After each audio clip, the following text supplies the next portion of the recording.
இன்னைக்கு குடும்பத்துல இருக்கிற புருஷங்களோட நிலைமை என்ன தெரியுமா?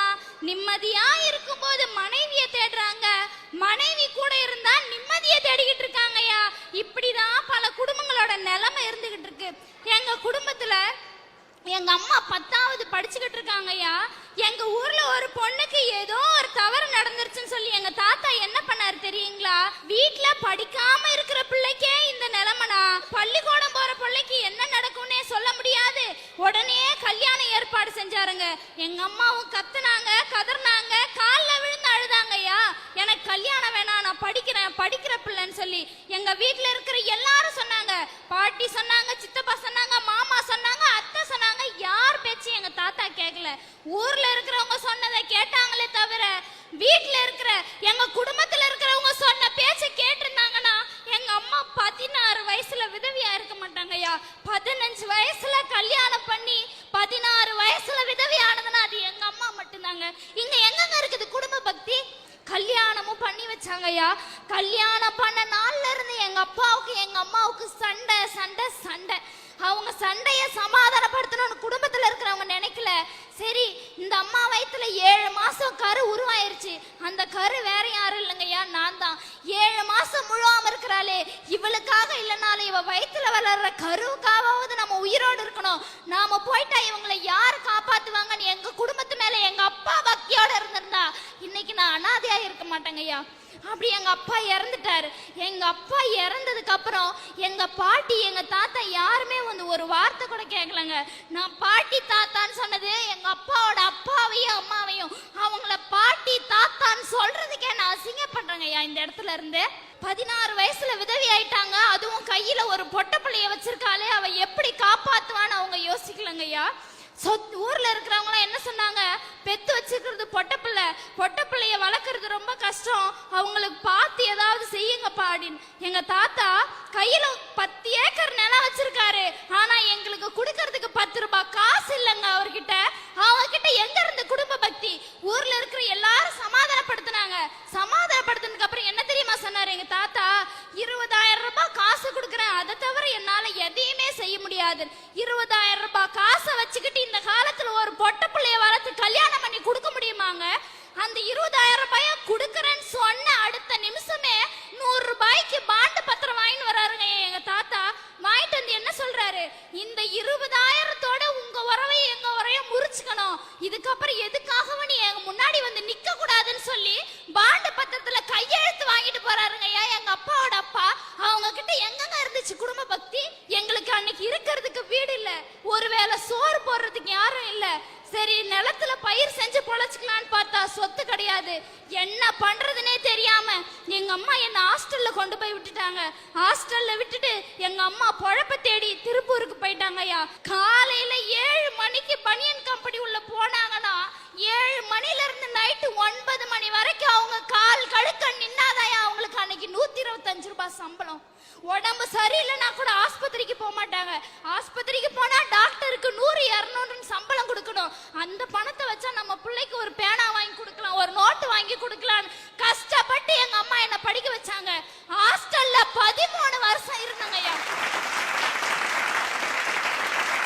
13 வருஷத்துல ஒரு நாள் கூட, ஒரு நிமிஷம் கூட எங்க தாத்தா வந்து என்ன பார்த்தது இல்ல, எங்க பாட்டி வந்து என்ன பார்த்தது இல்ல, எங்க அத்தைங்க வந்து பார்த்தது இல்ல, எங்க சித்தப்பா வந்து பார்த்தது இல்லைங்கய்யா. ஹாஸ்டல்ல படிக்கும் போது பேரண்ட்ஸ் மீட்டிங் வைப்பாங்க. எல்லா பிள்ளைங்களுக்கும் பேரண்ட்ஸ் வந்து நிற்பாங்க. உன் பிள்ளை இப்படி படிக்குதுமா, ஆவரேஜா படிக்கிற பிள்ளைங்களோட அப்பா அம்மாவே வந்து சந்தோஷப்படுவாங்க. நான் நல்லா படிக்கிற பொண்ணு, ஆனா எனக்குன்னு எங்க அம்மா வந்து அந்த இடத்துல நிக்க மாட்டாங்க, எங்க தாத்தா வந்து நிக்க மாட்டாங்க, எங்க பாட்டி வந்து நிக்க மாட்டாங்க. அந்த நேரத்துல நான் துடிச்சு போவேன் பாருங்கய்யா. அங்க எங்கங்கய்யா இருக்குது குடும்ப பக்தி? ஆனுவல் டே ஃபங்க்ஷன் வைப்பாங்க. ஆனுவல் டே ஃபங்க்ஷன்ல எல்லா பிள்ளைங்களும் ஒரு 100 மீட்டர் ஓட்ட பந்தயத்துல ஜெயிச்ச பிள்ளை கூட அதுக்கு பிரைஸ் வாங்குறதுக்கு அவங்க அப்பா அம்மாவை ஸ்டேஜ் கூட்டிட்டு வரோம். நான் நல்லா படிக்கிற பொண்ணு, எல்லா ஈவெண்ட்லயும் பார்ட்டிசிபேட் பண்ணி பிரைஸ் வாங்குவேன். ஆனா எனக்குன்னு என் கூட பிரைஸ் வாங்குறதுக்கு யாருமே இருக்க மாட்டாங்க. எல்லாரும் வந்து கேட்பாங்க, உங்க அம்மா எங்கம்மா, உங்க தாத்தா எங்கம்மா, உங்க பாட்டி எங்கம்மான்னு. அவங்களுக்கு பதில் சொல்ல முடியாம ஒரு நிமிஷமும் கூனி குறுகி தவிச்சு போவாங்கய்யா. அந்த நேரத்துல நான் என்னங்கய்யா பாவம் பண்ணேன்? நான் என்ன பாவம் பண்ணேன்? இந்த உலகத்துல பிறந்ததுல இருந்து நான் எங்க அப்பா மூஞ்ச பார்த்தது இல்ல, எங்க அப்பா போட்டோவை கூட எனக்கு காமிக்கல. இவங்க கிட்ட எல்லாம் எங்கெங்க இருக்குது குடும்ப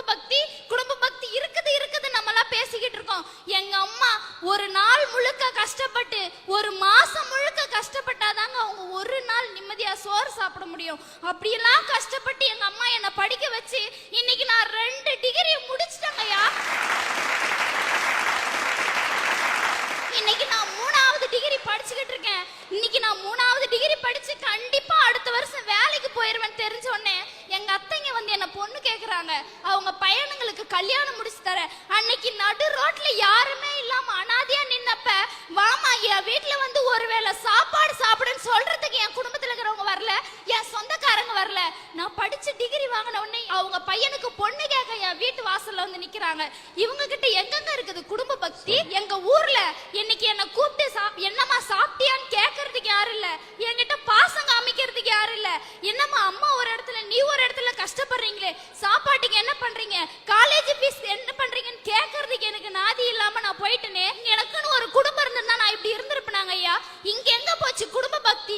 இன்னைக்கு நம்ம நாட்டுல உறவுகளை நீடிச்சு வைக்கிறதுக்கு தேவைப்படுறது பணமா பாசமான்னு கேட்டீங்கன்னா சத்தியமா சொல்றேங்க ஐயா, பணம் தான். நம்ம கிட்ட பணம் இருந்துச்சுன்னா இந்த ஊர்ல இருக்கிற அத்தனை பேரையும் நம்ம சொந்தக்காரங்களா ஆக்கிக்கலாம்.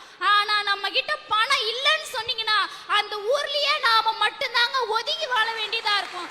இவங்க கிட்ட எங்கெங்க இருக்குது குடும்ப பக்தி? எனக்கு தாத்தா இருக்கிறாங்க, பாட்டி இருக்கிறாங்க, சித்தப்பா இருக்கிறாங்க, அத்தை இருக்கிறாங்கன்றது எல்லாம் மத்தவங்க சொல்லிதான் நான் தெரிஞ்சுக்கிட்டேன். இத்தனை பேர் நமக்கு இருந்தோம், பாசம் காமிக்க ஒரு மனுஷன் இல்லாம போயிட்டாருன்னு நினைக்கும் போதுதான் இந்த உலகத்துல நம்ம ஏன் பிறந்தன்னு கூட நினைக்க தோணுது. எங்க அம்மா தான் எனக்கு கடவுள். நான் நாளைக்கு வேலைக்கு போய் நான் எங்க அம்மாவை உட்கார வச்சு ஒரு வேலையாவது சோறு போடணும். என்ன மாதிரி ஒரு நிலைமை இந்த சமூகத்துல இருக்கிற எந்த பொண்ணுக்கும் வரக்கூடாதுன்னு இந்த மேடையில நின்று நான் பேசிக்கிட்டு இருக்கேன். கண்ணின் மணியே கண்ணின் மணியே போராட்டமா, உன் கண்களில் என்ன நீரோட்டமா, கண்ணின் மணியே போராட்டம். 16 வயசுலேயே கணவனை இழந்து இந்த குழந்தையை இந்த உயரத்திற்கு ஆளாக்குவதற்கு எங்கோ ஒரு இல்லத்தில் கொண்டு விட்டுவிட்டு திருப்பூர்ல 12 மணி நேரம் பாடுபட்டு இன்றைக்கு அவள் பிஎஸ்சி பிஎட் பட்டம் பெற்றிருக்கிறாள் திவ்யா. இந்த குடும்பத்திற்கு பின்னால் இருக்கிற வலி வருத்தம் இந்த மண்ணில் யாருக்கு நிகழக்கூடாது. குடும்பம்ங்கிறது அம்மா மட்டும் இல்ல, அப்பா அம்மா தாத்தா பாட்டி அத்தை மாமா சித்தி சித்தப்பா அண்ணன் தங்கை எல்லாம் சேர்த்து தான் உறவு. ஆனால் எந்த உறவினுடைய பாசமும் எந்த உறவினுடைய வாசமும் கிடைக்காமல் இந்த திவ்யா இந்த உயரத்துக்கு வந்திருக்கிறாள். என்ன படிக்கணும்னு நீ நினைக்கிறியோ அந்த கல்வி செலவு அத்தனையும் SRM பல்கலைக்கழகத்தினுடைய வேந்தர் பாரிவேந்தர் அவர்கள் ஏற்றுக்கொள்வார்கள். உன் கண்ணிலிருந்து ஒரு சொட்டு கண்ணீர் இனிமேல் வரக்கூடாது, வாழ்க்கை வாழ்வதற்கே என்று வாழ்ந்து காட்டி வரலாறு படைப்பதற்கு திவ்யாவுக்கு என்னுடைய வாழ்த்துக்களை தெரிவித்து, உங்கள் துயரம் விரைவில் விலகும், உங்கள் துன்பம் உங்களை விட்டு நீங்கும். இனி வருகிற நாட்கள் ஒவ்வொரு நாட்களும் மலருக்கும் திவ்யாவுக்கும் நல்ல நாட்களாக அமையும்.